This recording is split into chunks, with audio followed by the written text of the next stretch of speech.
Oke, lanjut nomor 21. Simpulan paragraf di atas adalah, oke kita lihat. Di sini ada meski terlihat mungil dan berukuran kecil, tetapi menanam bonsai cukup sulit. Katanya menanam bonsai ini cukup sulit. Teknik menanam bonsai sama sekali tidak dapat disepelekan. Sebab seorang penanam bonsai harus menguasai berbagai teknik perawatan. Nah, jawabannya itu yang E, tidak mengonsumsi gula dan lemak melebihi anjuran.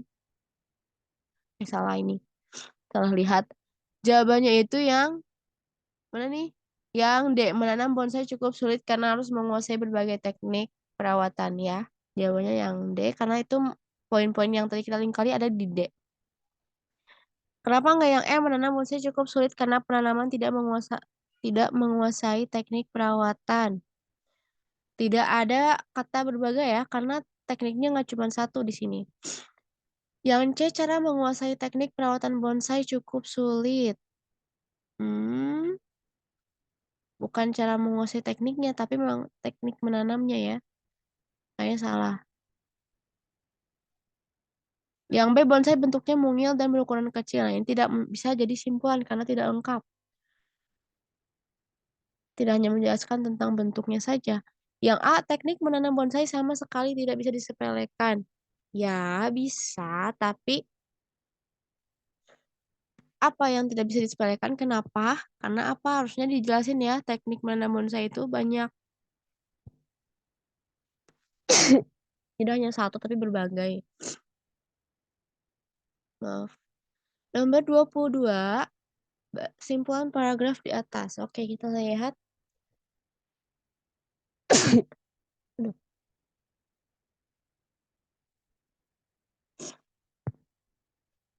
Di sini paragrafnya beta karotin atau vitamin A merupakan zat gizi penting yang diperlukan mata. Zat ini memang tidak dapat menyembuhkan kebutaan, tetapi dapat memperbaiki kondisi mata akibat kekurangan vitamin A. Jadi katanya beta karotin atau vitamin A merupakan zat gizi penting yang diperlukan mata ya. Terus katanya apa? Untuk itu, anak-anak perlu mengonsumsi beta karotin sejak dini. Nah, jawabannya itu betul ya, yang A, beta karotin sangat penting untuk mata sehingga anak-anak perlu mengonsumsinya. Ini cocok di simpulan. Kita lihat kalau yang B kenapa nggak cocok? Beta karotin disebut juga vitamin A. Enggak, kurang lengkap ya. Yang C, beta karotin tidak dapat menyembuhkan kebutaan. Tidak dapat menyembuhkan kebutaan tetapi memperbaiki kondisi mata ya. Jadi masih memiliki manfaat yang besar juga. Kemudian yang D, beta karotin dapat mencegah penyakit katarak karena bersifat antioksidan. Tidak hanya itu, jadi kalau simpulan harus ada dari awal sampai akhir ya. Nah, kalau misalkan lihat yang A kan, beta karotin sangat penting. Nah, secara tidak langsung sangat pentingnya ini tuh mengungkap adanya manfaat-manfaat beta karotin tadi ya. Yang E, beta karotin dapat memperbaiki kondisi mata akibat kekurangan vitamin A. Ini juga tidak mencakup keseluruhan. Makanya jawabannya yang A karena tadi ada kata sangat penting yang berarti bahwa banyak manfaatnya gitu ya beta karotin ini untuk mata sehingga anak-anak perlu mengonsumsinya gitu. Lanjut nomor 23. Berdasarkan informasi pada gambar, simpulan yang tepat mengenai konsumsi gula dan lemak. Di sini gambarnya kurang jelas ya.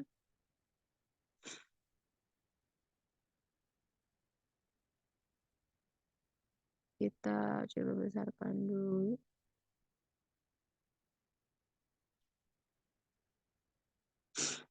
Oke,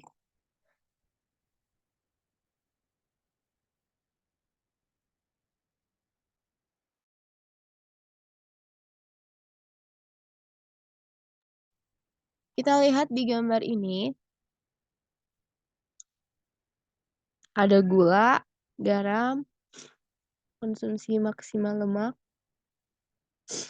Berdasarkan informasi pada gambar, simpulan yang tepat mengenai konsumsi gula dan lemak berarti ini ya, gula dan lemak, oke?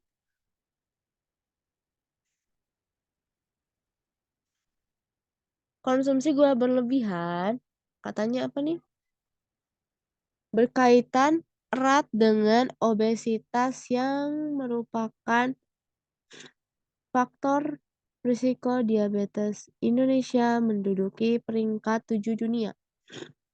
Kemudian yang lemaknya, pembatasan lemak terkait dengan ancaman obesitas dan penyakit kardiovaskular. Nah, kita lihat di sini, tidak mengonsumsi gula dan lemak melebihi anjuran dapat menghindarkan kita dari masalah kesehatan.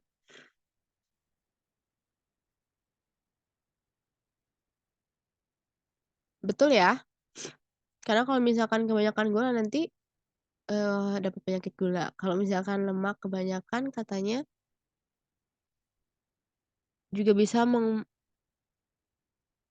mendapatkan ancaman obesitas dan penyakit kardiovaskular. Jadi jawabannya yang E. Lanjut nomor 24, berdasarkan informasi pada gambar, pernyataan yang paling mungkin benar, kita lihat yang A, batas maksimal kenaikan berat badan yang dianjurkan adalah 5 kilo. Jelasin nggak sih?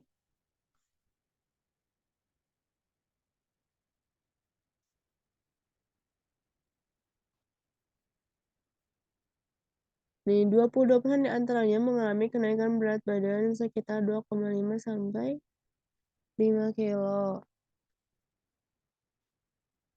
Enggak ya? Kemudian yang B, hanya sebagian responden yang mengalami kenaikan berat badan. Nah, ini kemungkinan benar. Yang C, semua responden memiliki untuk berdiam diri di rumah selama pandemi. Mana?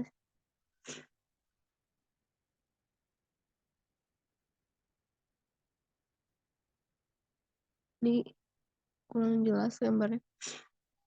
Ya, jawabannya tadi yang memungkinkan benar itu yang B ya, hanya sebagian responden yang mengalami kenaikan berat badan. Karena tadi di sini bisa kita lihat.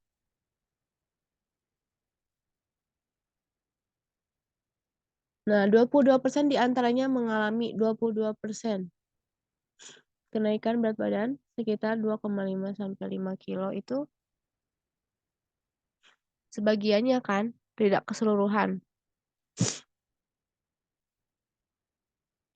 Lanjut nomor 25.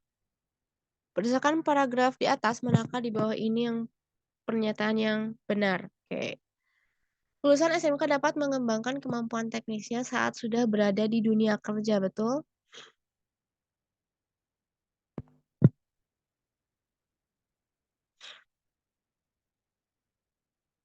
Enggak ya?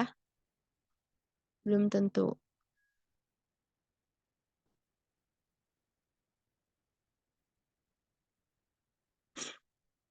Yang dua, lulusan SMK lebih banyak menjadi pengangguran dibandingkan dengan lulusan pendidikan lainnya. Nih, SMK justru tercatat sebagai salah satu penyumbang pengangguran tertinggi. Nah, ini memungkinkan ya, makanya jawabannya yang B. Kalau yang C, SMK telah banyak menciptakan sumber daya manusia yang terampil untuk dunia kerja sehingga memudahkan para pencari kerja. Kalau misalkan yang C ini benar, berarti harusnya tidak ada pengangguran tertinggi. Makanya pernyataan ini pasti salah. Kemudian yang D, banyaknya pengangguran diakibatkan oleh lulusan SMP yang tidak terampil dan bermutu dalam dunia kerja.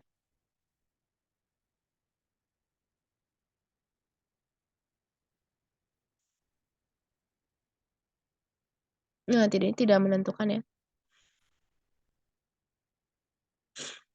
Nomor lagi. Yang pilihan E, sumber daya manusia yang tampil dan bermutu untuk dunia kerja dihasilkan oleh lulusan pendidikan SMK. Enggak juga, karena tadi kita lihat kalau misalkan katanya SMK itu tercatat sebagai penyumbang pengangguran tertinggi ya, makanya yang E juga pasti tidak tepat. Nah, jawabannya yang B ya, jelas ada di teks juga. Oke, lanjut nomor 20. 20 berapa? 26. Kalimat yang dapat melemahkan argumen pada paragraf pertama. Kita lihat paragraf pertama. Paragraf pertama. Paragraf pertama. Infertilitas adalah masalah yang ditakuti oleh pasangan suami istri yang berharap mendapatkan momongan. Banyak faktor yang dapat menyebabkan ketidaksuburan, salah satunya adalah obat-obatan yang rutin dikonsumsi. Pada perempuan, siklus menstruasi dikontrol secara ketat oleh interaksi antara otak, ovarium, dan rahim.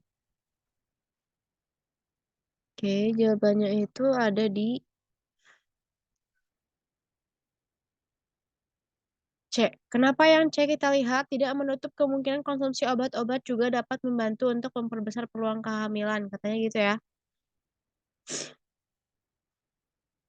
Nih, di sini kan banyak banget yang menyebabkan ketidaksuburan. Salah satunya adalah obat-obatan yang rutin dikonsumsi pada perempuan, siklus menstruasi dikontrol secara ketat. Nah, ini ya, katanya di sini kan salah satunya adalah obat-obatan yang rutin dikonsumsi. Nah, ini pendapat ini bisa jadi lemah karena benar, banyak juga kok obat-obatan yang dikonsumsi dengan tujuan untuk memungkinkan atau membantu memperbesar peluang kehamilan. Makanya pendapat itu bisa lemah. Lanjut nomor 27, berikut ini yang bukan makna dari kata siklus. Siklus itu apa? Daur, siklus, siklus, siklus hujan. Siklus hujan, kalau siklus hujan berarti kan daur ya, ada alurnya gitu, kemudian terus terus membuat siklus yang sama gitu. Berarti daur masih memungkinkan, putaran waktu juga masih memungkinkan karena siklus terjadi secara berulang. Kemudian peredaran, siklus peredaran darah itu juga sama ya. Siklus itu perbuatan yang berulang, rangkaian kejadian berulang-ulang, betul. Nah, kalau jalur ini tidak tepat karena jalur itu tidak masuk ke makna siklus, tidak ada kata pengulangan. Kalau jalur biasanya cuma sekali aja,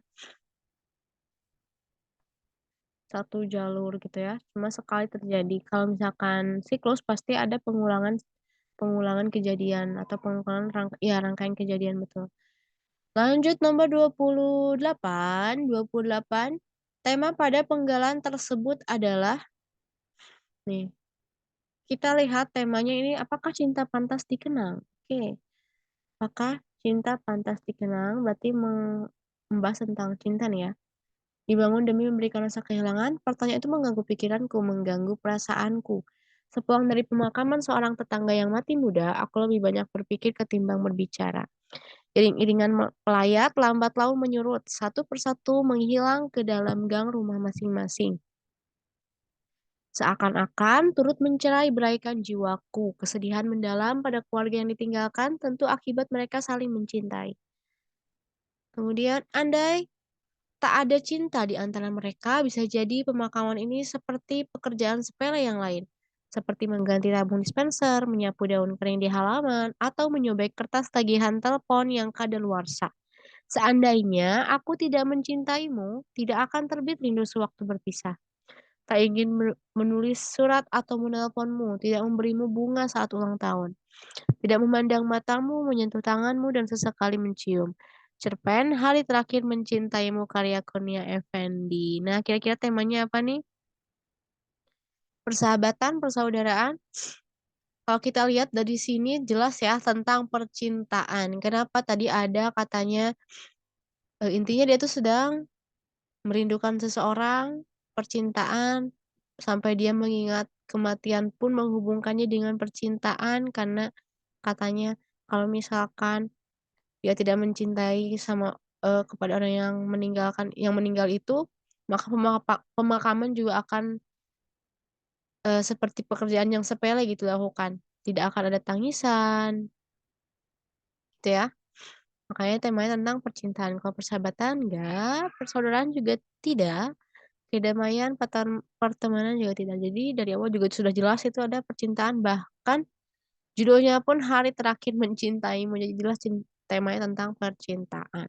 Nomor 29, nilai kehidupan yang mendominasi pada penggalan tersebut adalah nilai jawabannya nilai sosial. Kenapa nilai sosial? Karena di sini kita bisa melihat hubungan antar makhluk hidup ya, hubungan antar makhluk hidup, di mana dia merasakan kesedihan yang sama dengan keluarga yang ditinggalkan, itu juga masuk ke nilai sosial.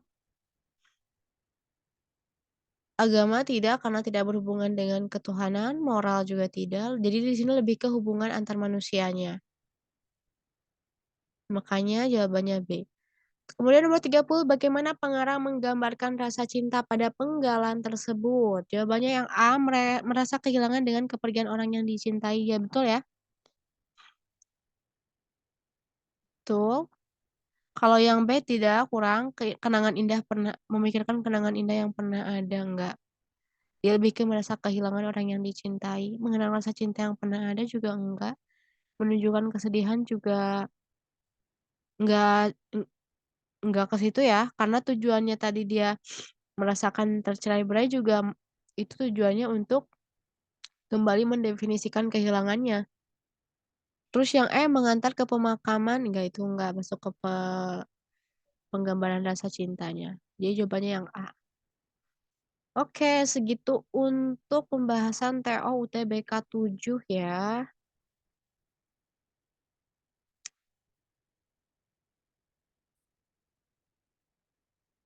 Semoga bisa dipahami penjelasannya.